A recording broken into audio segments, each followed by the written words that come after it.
Hey guys, it's Goosebumps Completionist, and today I'm bringing you a book review from the Slappyworld series, and it's book number 15, Judy and the Beast. I'm going to be upfront. I thought this book was pretty okay at best. I'm not the biggest fan of this book, and I'll explain why near the end. But if I had to summarize why I think it's just okay, meh, is because I think that this story is just very textbook and played safe. I mean, this book had a lot of potential to do something very standout and memorable. It had a great setting, had a great tone going for it, had a pretty enthralling mystery surrounding one particular character. But at the end result, after the entire book is finished, I can't help but feel like the story just went down every avenue that it went down possible to make it as safe as possible of a book. I mean, it's not a complete airtight story, but it, there's enough stuff in here that plays it safe to the point where you're not really disappointed by the end, but not really impressed by the end either. And that's kind of how I feel. Not really disappointed, but I'm not really impressed. So yeah, I kind of want to get into the plot overview without giving too much away. There's a lot to cover. There's a lot of scenes in this book. I'm going to try to skim through the important ones because, if I'm being honest, this story does kind of meander the majority of the story. So I'm going to keep it kind of loose and not try to spoil the entire ending because it's very easy to spoil this book. So yeah, let's get into the plot overview without giving too much away. So this girl named Judy is 12 years old. She lives with her father and her older brother in Wyoming in the mountain ski town of Black Rock. Now, the reason why she lives with her father is because her parents are divorced. Her mother lives in another continent over in Europe. She lives over in England, and she visits her from time to time. But for the most part, Judy and her brother Ira live with their father in Wyoming, and it's revealed that the winter is over. It's just now beginning to spring. And Judy explains that every spring, her father and her older brother go on a trip using horse and buggy up Black Rock Mountain to the very top. And they visit this family called the Grindle family, who has this beautiful mansion and surrounded by this lush forest that their father does repair work for because they live on top of a mountain during the winter. You know, there's a lot of wind, a lot of snow. There's going to be damage to the house. So the father is a skilled carpenter. The father does repairs each year, and he makes good money doing it. So that's why they go. But this year, Judy doesn't want to take no for an answer. Judy wants to finally be able to go. She thinks she's old enough. She thinks she's ready.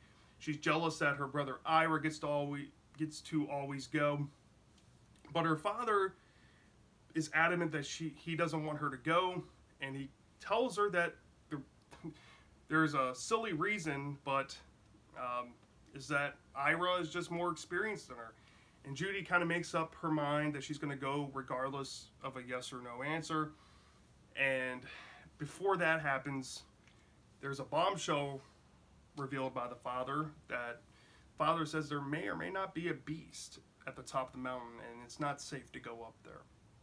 Now this kind of clouds Judy's mind before she completely decides that she's going to sneak along with her father and her brother to go up to the top of Black Rock Mountain. But she decides to go against her father's wishes, and she hides as a stowaway in like a potato sack type of thing.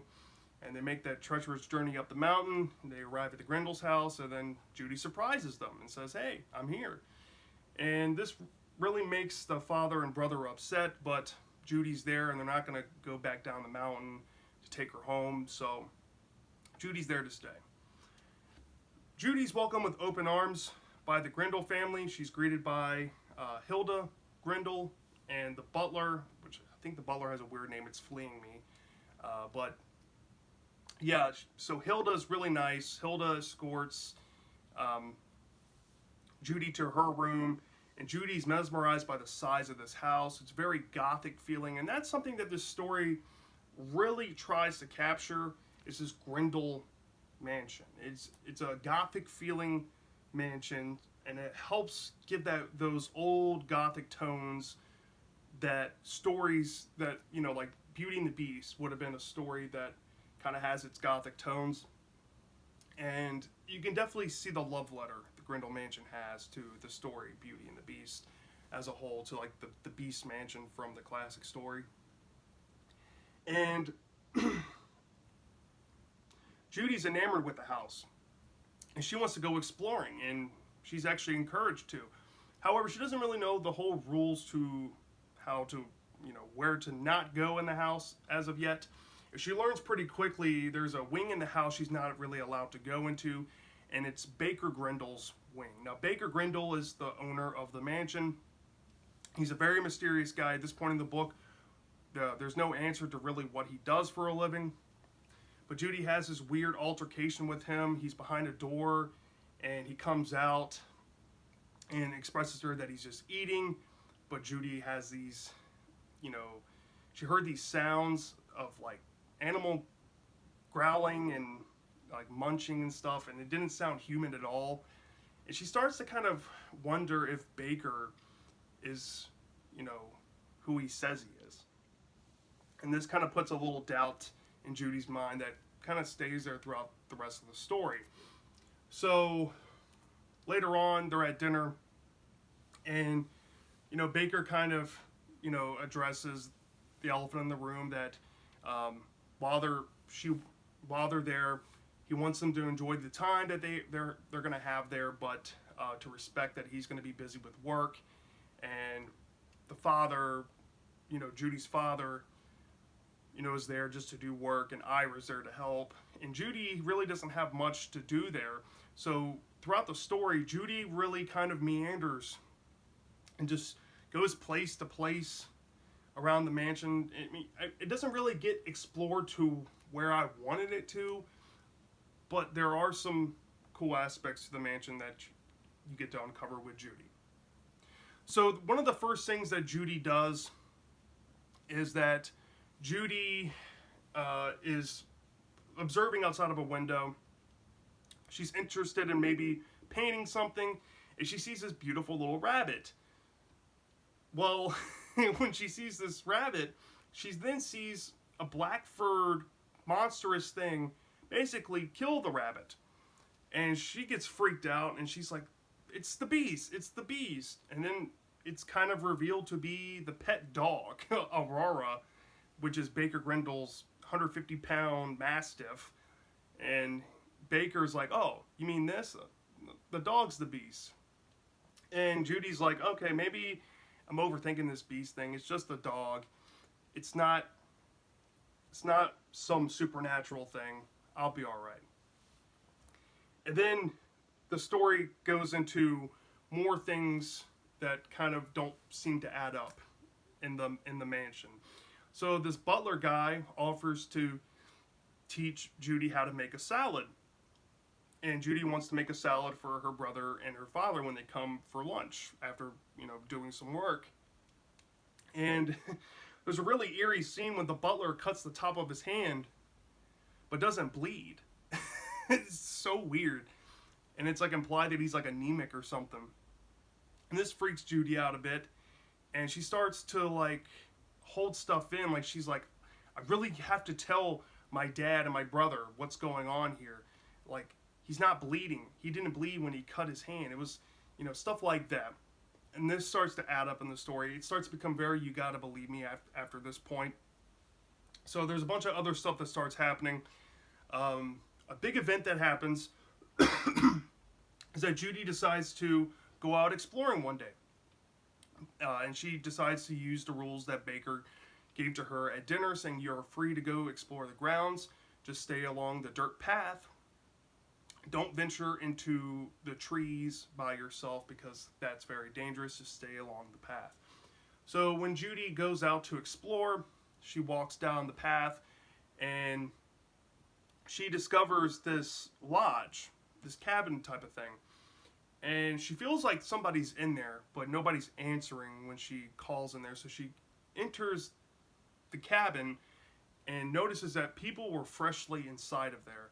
And she can't pinpoint who or what was in there, but she knows that something isn't right with this cabin. And then she feels like she's being hunted down by a potential beast again. And she runs and escapes and manages to get back inside.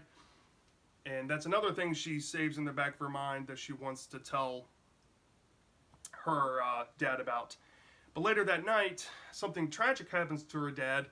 It's snowing that night, and Judy has to go get her dad off the roof from the work he's doing because she doesn't want him to get sick or get hurt from the snowstorm. So she braves a ladder and kind of scares her father and startles him, and he falls off the roof. Luckily he survives, but he breaks his ankle and he gives himself a concussion basically. And Judy feels really torn up about this, and she's really upset, and she knows that her dad's going to need to go to a doc, like a hospital, to get his ankle reset and all this. And Judy's really upset. And when she goes back towards her room, there is a painting that she started to paint where she was trying to paint the cabin that she visited. And somebody had vandalized the painting with a big red X. And she's really upset when she discovers this, and when she meets up with Baker Grindle soon after, she notices what looks to be like red paint on his shirt and a paintbrush behind him, making her think that Baker must have been the one to vandalize her painting. And then, as the story goes along, there's something that happens with her phone. She decides to want to go find some answers for herself because she keeps asking people questions about what Baker does, and she's not getting any answers. Keeps asking people if are people in the cabin, no answers. So she wants to grab her phone and go grab some pictures, but she discovers that her phone has been smashed, and there's a note saying stop digging, stop asking questions. And this sets her off, and she goes and tells her concussed dad, and basically word vomits everything that's been on her mind. And her dad's like, it'll be okay. And Judy's like, what are you talking about? And then Judy realizes that her father's too far gone, and she's going to have to handle this herself. And then it comes to one big climactic moment in the story where Judy has taken it upon herself to go out and find answers. And she sneaks out one night, and she notices that Baker Grindle is dressed up in all black and has headed out. And when she tries to follow him, she's then confronted by an 8-foot tall, hairy beast. And there's this whole ordeal that happens, and she manages to find her way back inside. And when she does, there's a big bomb that gets dropped on her by the butler, who says that her father and her brother have left, and she's basically there by herself now. And she's dumbfounded. She's like, my father and my brother would never leave me. Something's bad must have happened to them. And she can't really put her finger on it, but she doesn't trust Baker at this point. She thinks Baker is the beast pretty confidently, and she's then being escorted to go meet with Baker. And there's this whole ordeal where she sees these two teenage boys that appear throughout the story that kind of offer some more unsettlingness for her. And she decides to run away, and then she thinks she hears some calling from a closet as she's running away, and she opens the door, and it's her father and her brother. And when she asks them how they get in there, what's going on, something really big happens in the story. The big twist happens, and you realize the gravity of the situation of the whole book.